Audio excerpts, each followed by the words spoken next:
저는 오늘 읽어주신 요한복음 13장 4절에서 15절 말씀을 가지고 주와 스승 되신 예수라는 제목으로 함께 은혜를 나누겠습니다. 5월 15일은 내일이죠. 스승의 날로서 스승의 은혜에 감사하고 또 보답하자는 의미로 지정된 날입니다. 한글을 창제하신 민족의 스승 되시는 세종대왕의 생일을 기념하여서 스승의 날로 정했다고 합니다. 스승의 날이 되면은 우리는 한 가지 질문을 하게 됩니다.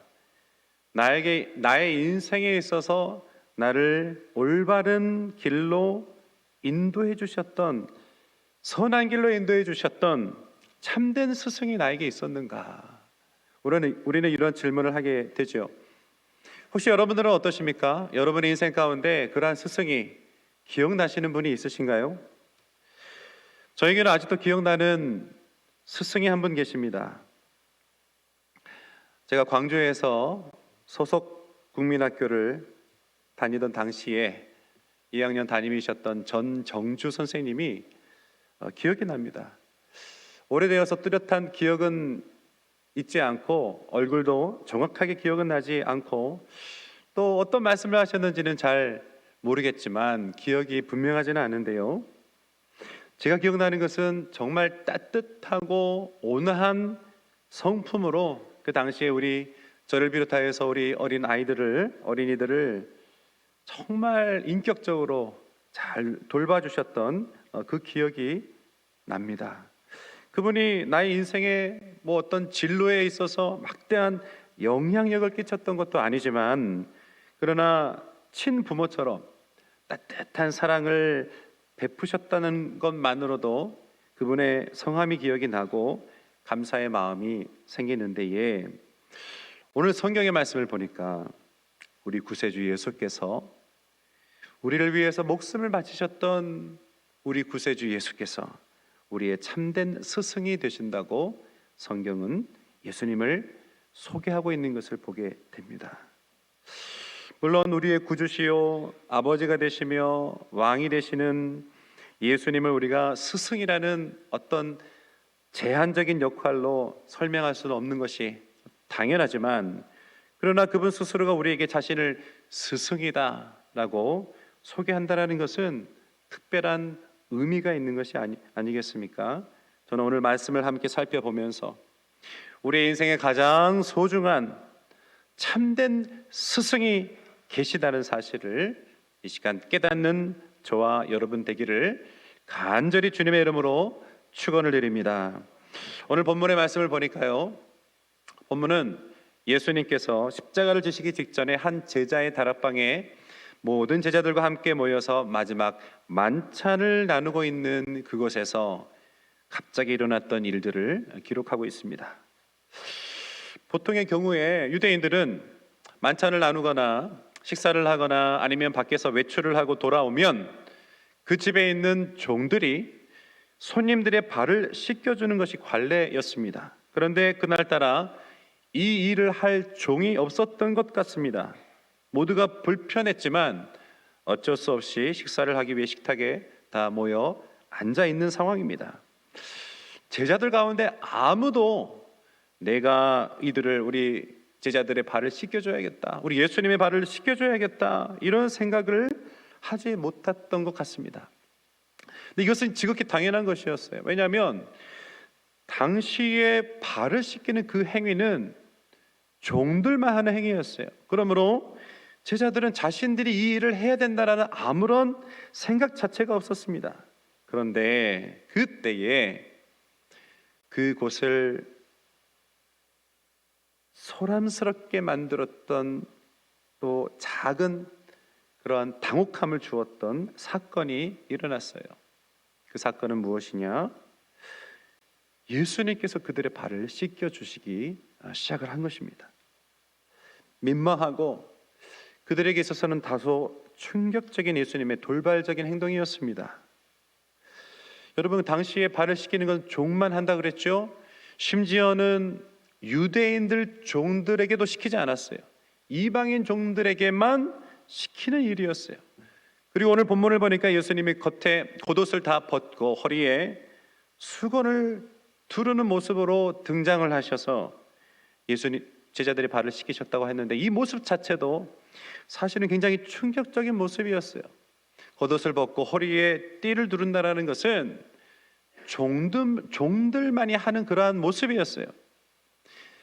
종들이 무엇인가 섬기고 발을 씻기는 일을 할 때에 하는 그러한 행위였어요.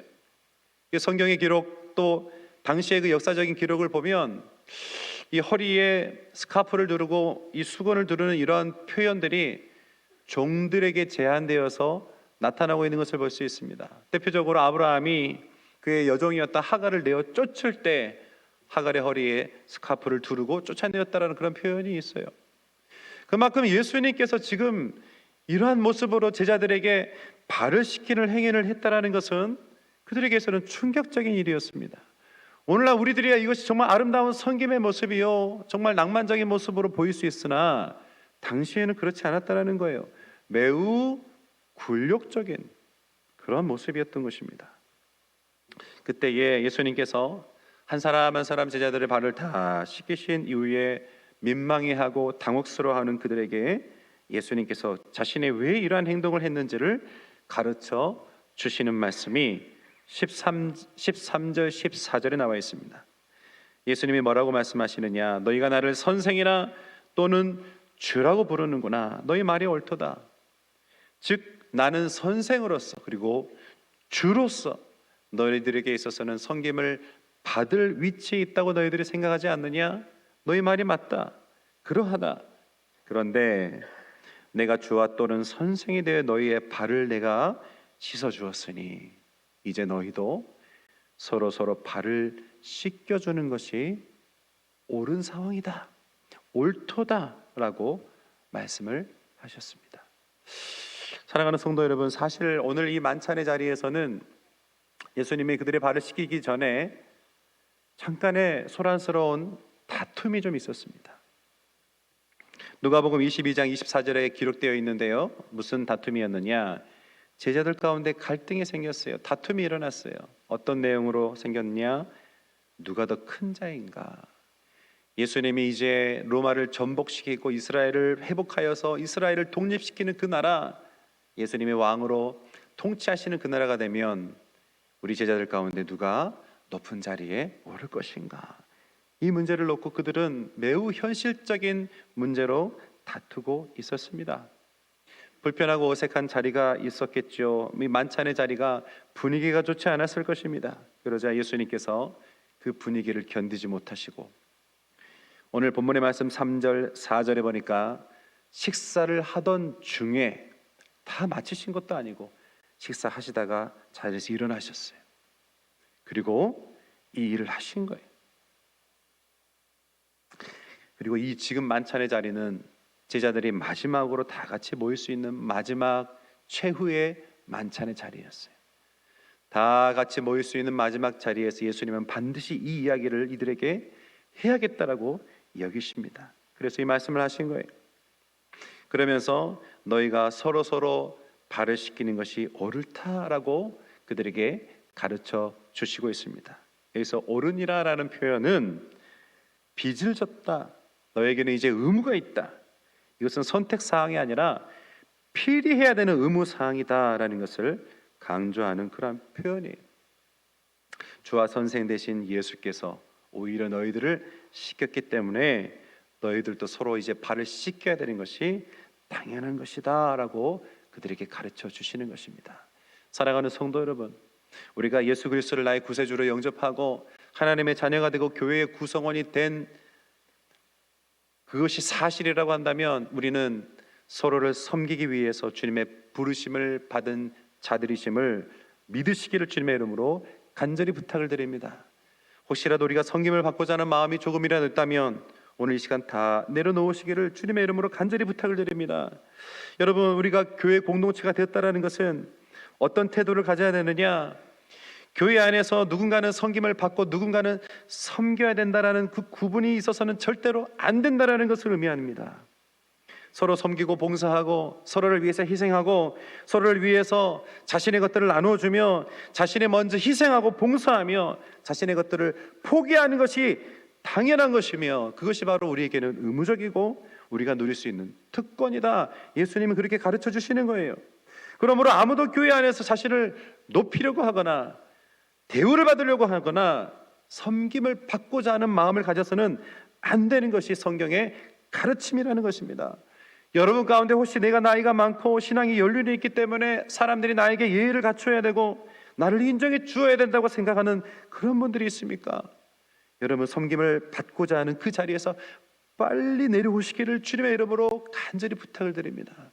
내가 중직이라고 해서, 내가 어떤 부서의 책임을 맡았다고 해서, 내가 직분을 맡은 권사요, 장로요, 목사라고 해서, 내가 헌신을 많이 했다라고 해서 섬김을 받아야 하는 자리에 내가 지금 있다라고 생각하시는 분들이 있다면 그 자리에서 빨리 벗어나시기를 주님의 이름으로 부탁을 드립니다. 그 자리는 마귀의 표적이 되는 자리예요. 그것은 교회를 넘어뜨리는 도구로 세워질 수도 있는 그런 자리인 것입니다. 그러므로 우리는 혹시라도 내가 그 자리에 있지 아니하도록 늘 자신을 돌아봐야 될 줄로 믿습니다. 우리는 다 대접받는 것을 좋아해요. 우리 인간이 가지고 있는 본성이에요. 누군가 나를 칭찬해주고 나를 세워주고 나를 높여주는 것, 이것을 우리는 바라고 좋아하는 거예요. 이거는 우리 안에 있는 죄성에 기반하고 있는 우리의 본능적인 모습이, 누군가 나를 대접해주지 않으면 내가 자존심이 상하고 무시당한다는 생각이 들고 그가 나에게 무례하게 지금 하고 있다라고 느끼는 것이 사람의 본성이에요. 우리가 이런 마음을 가지고 있으면 절대로 다른 이들의 발을 씻길 수가 없는 거예요. 나와 수준이 맞는 사람, 내가 이를 섬기는 것이 남들 보기에도 당연하다고 여기는 이들의 발을 씻길 수 있어요. 그러나 내가 이를 씻겨줘야 해? 이렇게 생각이 드는 사람의 발은 절대로 우리가 씻길 수가 없는 거예요. 그러므로 사랑하는 성도 여러분, 어떤 이가 여러분의 자존심을 짓밟았습니까? 여러분에게 혹시 무리하게 대하는 사람이 있나요? 여러분을 속이고 이용하려 드는 사람이 있습니까? 그럴 때 우리가 어떻게 해야 될까요? 우리가 어떤 행동과 어떤 생각을 가지고 어떤 태도를 가지고 그들을 대해야 될까요? 내가 어떻게 하면 저를 도울 수 있을까? 우리는 생각해야 될 줄로 믿습니다. 제가 어떻게 하면 나에게 하는 저 행동이 무례하다라는 것을 깨닫고 하나님이 그것을 원하지 않으시다라는 것을 제가 깨닫고 돌이킬 수 있을까? 내가 그에게 어떤 도움을 줄 수 있을까? 우리는 그것을 생각해야 돼요. 그런 태도를 가져야 되는 거예요. 그것이 우리에게 주어진 하나님의 사명이라고 볼 수 있어요. 너희가 그렇게 행하는 것이 마땅하니라. 사랑하는 성도 여러분, 우리 모두에게 바로 이러한 태도가 있어지기를, 그래서 우리 교회가 겸손하게 세워지는 교회가 되어지기를 주님의 이름으로 간절히 부탁을 드립니다. 예수님이 이것을 가르치시기 위해서 우리에게 어떤 방법을 취하셨느냐? 본을 보여주셨어요. 15절의 말씀을 보니까 내가 너희에게 행한 것 같이 너희도 행하게 하려 하여 본을 보였노라. 예수님 말씀하셨어요. 내가 이렇게까지 하지 않으면 너희가 하지 않을 것이기에 내가 이렇게 하노라. 내가 주와 선생되어 너희에게 이렇게 했으므로 너희는 반드시 이렇게 해야 될 것이다. 예수님께서 본을 보여주신 거예요. 예수님은 항상 본을 보여주셨어요. 우리에게 무엇인가 명령하실 때, 가르쳐 주실 때 예수님은 먼저 행하지 않으신 적이 없어요. 원수를 사랑하라고 말씀하셨을 때 십자가 위에서 원수를 사랑하신 분이 예수님이셨어요. 서로 사랑하라, 쉬지 말고 기도해라, 섬겨라, 하나님께 순종해라. 예수님은 다 본인이 순종하시고 본을 보여주시며 우리에게 그것을 말씀해 주시는 거예요. 훌륭한 스승은 어떠한 스승입니까? 먼저 행함으로 자신이 본을 보여주는 사람이 바로 훌륭한 스승이 아니겠습니까? 자녀 교육도 마찬가지예요. 자녀들에게 내가 잔소리를 하고 말로 가르쳐서 그들의 인생을 변화시킬 수 있을까요? 어린 자녀도 그렇게 되지 않을 뿐더러 자녀가 장성하여 이제 성인이 되면 더더욱이나 부모의 말을 듣지 않는 것이 사람의 본성이에요. 자녀의 삶이 변화되기 위해서는 어떻게 해야 됩니까? 부모가 앞에서 그의 삶을 통하여 자녀들에게 본을 보여주어야 하는 것입니다. 예전에 사역하던 교회에서 청년들과 상담을 한 적이 있어요. 그때에 상담을 했던 그 젊은이들이 저에게 그런 이야기를 합니다. 목사님, 전 집에 가면 참 마음이 어렵습니다. 부모님을 보면 시험이 됩니다. 내가 교회를 다녀야 되는지 갈등이 됩니다. 왜 그러냐 했더니 집에서 부모님들이 자신들에게 험하게 하고 막말을 하고 화를 내고 부모가 서로 싸우고 이런 모습들을 보면서 그들에게 큰 상처가 되는 거예요. 저는 그 말을 듣고 너무 마음이 아팠습니다. 왜냐하면 그 부모들을 제가 다 너무 잘 아는 분들이기 때문에, 다 교회 중직자들이시고 직분을 맡아서 교회에서는 열심히 봉사하시던 분들이셨어요.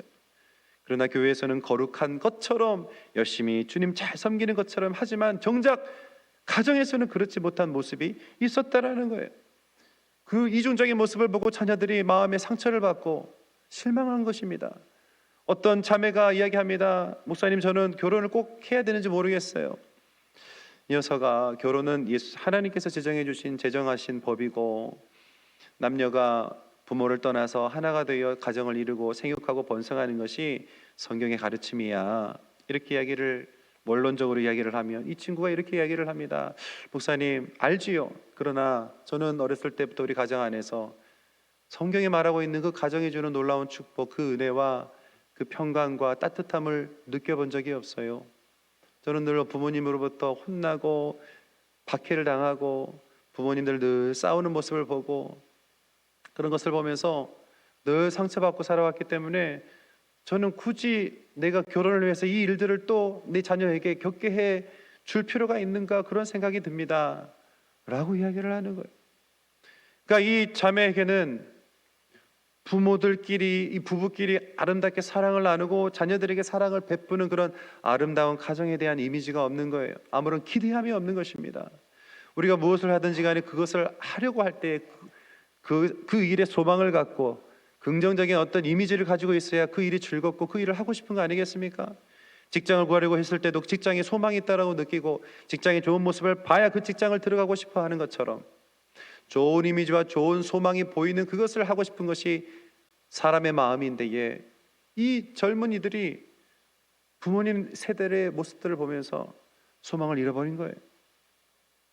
사랑하는 성도 여러분, 우리는 우리 자신의 모습을 돌아보았을 때에 부모로서, 그리고 성인으로서, 또 교회 어른으로서, 선배로서 어떠한 삶을 살고 있는지 우리 자신을 돌아보아야 할 줄로 믿습니다. 여러분, 교회에서도 마찬가지 아닙니까?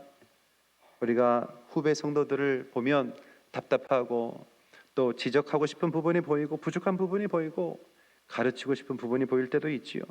우리가 어린 아이들을 보면, 주일학교 학생들을 보면 혼내고 싶고 그들에게 가르치고 싶고 무엇인가 그들에게 스승 노릇을 하고 싶은 마음이 있는 것이 당연하지만 여러분, 절대로 가르치려고 하지 마시기를 바랍니다. 여러분, 말이 아니라 그저 묵묵히 본을 보이면서 앞장서서 가는 선배의 뒷모습을 보면서 후배들은 따라가는 것입니다. 말로써 되어지는 것이 결코 아니라는 거예요. 기도의 자리를 지키는 신앙의 선배를 보면서 후배 성도들은 기도의 가치를 배우는 거예요. 일이 잘 될 때에 그 공을 타인에게 돌리고 잘못됐을 때 자신이 책임지려고 하는 선배들의 모습을 보면서 후배들은 성숙함이 무엇인지를 배우는 것입니다. 남을 비방하는 그 혼란의 한가운데서도 심지가 흔들리지 않는, 그래서 굳건히 서 있는 선배 사역자들과 성도들을 보면서 신실함이 무엇인지를 배우는 것입니다. 한참이나 더 어리고 부족한 투성이 있는 자신들에게 깍듯이 대하시고 섬겨주시는 선배님들의 모습을 보면서 그들은 겸손에 대해서 배우는 거예요. 이 놀라운 가르침을 예수님께서는 본을 보여주시면서 우리에게 주셨어요. 그러면서 예수님께서 말씀하셨죠. 7절의 말씀에 보니까 내가 하는 것을 너가 지금은 알지 못하나 이후에는 알리라. 제자들은 예수님이 본을 보이시고 가르치셨어도 그 당시 그 자리에서 그것을 깨닫지를 못했어요. 사랑하는 성도 여러분, 예수님께서는 그러나 그때가 되면 너희가 알게 될 거야 라고 말씀을 하셨습니다. 그렇다면 2000년이 지난 지금 이 시대를 살아가는 우리는 과연 이 가르침의 의미를 알고 있을까요? 예수님은 제자들에게 그때가 되면 너희가 알게 될 것이다 라고 말씀하셨어요. 그리고 성경의 기록을 보니까 그들은 예수님의 가르침을 깨달았어요. 예수님의 말씀처럼 알게 됐던 그 순간이 다가왔어요. 그 순간이 언제였을까요? 그것은 바로 예수님과 같은 길을 걸어갔을 때, 예수님과 같은 행동을 했던 그 순간, 예수님께서 왜 과거에 그렇게 하셨는지를 그들은 깨닫게 된 거예요. 그래서 실천에 옮긴 것입니다. 그제서 예수님의 가르침을 알게 된 것입니다. 사랑하는 성도 여러분, 우리는 예수님의 가르침이 얼마나 고상하고 얼마나 가치가 있는 그러한 가르침인지를 누구나 다 알고 있습니다. 그러나 그 예수님의 가르침대로 살아가고 있는가는 다른 문제예요. 그러나 예수님께서 말씀하시기를 너가 그때에는 알게 될 것이다 라고 말씀하셨던 그때가 과연 우리의 삶에 지금 다가왔는지 우리는 자신을 돌아봐야 될 줄로 믿습니다. 우리가 머리로서만 알고 있는 예수님의 가르침과 예수님이 우리를 위해서 행하셨던 모든 주님의 그 행위들, 모든 행함들을 우리가 진정으로 알게 되고 납득하고 왜 그러셔야 하는지, 그것을 우리에게 명령하시고 맡기셨던 이유가 무엇이는지를 우리가 깊이 알게 된다면, 알게 되었다면 오늘 이 시간 우리는 그 말씀대로 살아가고 있을 줄로 믿습니다. 그러나 우리가 그러지 못하다면 다시 한번 우리가 주님 앞에 기도해야 돼요. 하나님, 내가 아직도 주님을 잘 모릅니다. 내가 머리로만 커져 있군요. 주의 말씀을 지식적으로만 알았군요. 예수님의 제자들처럼, 예수님이 직접 본을 보여주신 것처럼 나도 이제 그것을 아는 자가 되게 하옵소서. 우리를 통하여서도 하나님께서, 예수님께서 이제 내가 그때가 되어 너도 알게 되었구나 라고 고백하시는, 칭찬하시는 그 주님의 음성을 듣게 하여 주시옵소서. 예수님께서 이미 보여주시고 본을 보여주신 그 길은 우리가 개척해야 되는 길이 아니에요. 예수님이 이미 걸어가신 그 길, 우리는 따라가기만 하면 되는 그런 길입니다. 그 길을 함께 걸어가시는 저와 여러분들 되시기를 주님의 이름으로 축원드립니다. 사랑하는 성도 여러분, 우리는 오늘 만찬의 자리에 있었던 가룟 유다와 같이 모두 다 주님을 배반하고 죄로 말미암아 예수님을 십자가에 못 박은 자들이 아니겠습니까? 그러나 13장 1절의 말씀에서 주님은 말씀하시는 거예요. 세상에 있는 자기 사람들을 사랑하시되 끝까지 사랑하시니라. 그러면서 가룟 유다의 발을 씻겨주셨어요. 예수님이 그의 발을 씻겨주는 당시에 예수님이 그가 배신할 거라는 걸 몰랐을까요? 아니, 이미 알고 있었어요. 그러나 예수님께서는 그의 발을 씻겨주셨어요. 자신의 사람이라고 아직 여기고 있는 거예요. 회개하기를 바라신 거예요. 그래서 그의 발을 씻겨주신 거예요. 베드로에게 말씀하신 것처럼 내가 너를 씻겨주지 않으면 너와 나는 상관이 없다 말씀하신 것처럼 예수님이 가룟 유다를 버리셨다면 그의 발을 씻겨주지 않으셨겠죠. 그러나 예수님이 그의 발을 씻기시면서 그에게 회개의 기회를 주었던 것을 볼 수가 있습니다. 예수님이 그를 버리시지 않으셔서 가룟 유다가 예수님을 버린 거죠. 예수님은 끝까지 자기 사람을 끝까지 사랑하셨다라고 말씀하십니다. 가룟 유다와 같이 예수님 배신했던 죄인된 우리가 오늘 이렇게 나와서 예배할 수 있다는 것은 오직 주님의 은혜 외에는 설명할 길이 없는 거예요. 주님의 그 은혜와 사랑이 이 시간 우리와 함께 계셔서 우리가 이 시간 주님의 뜻과 섭리를 깨닫지 못하고 있음에도 불구하고 이렇게 예배할 수 있는 것 아니겠습니까?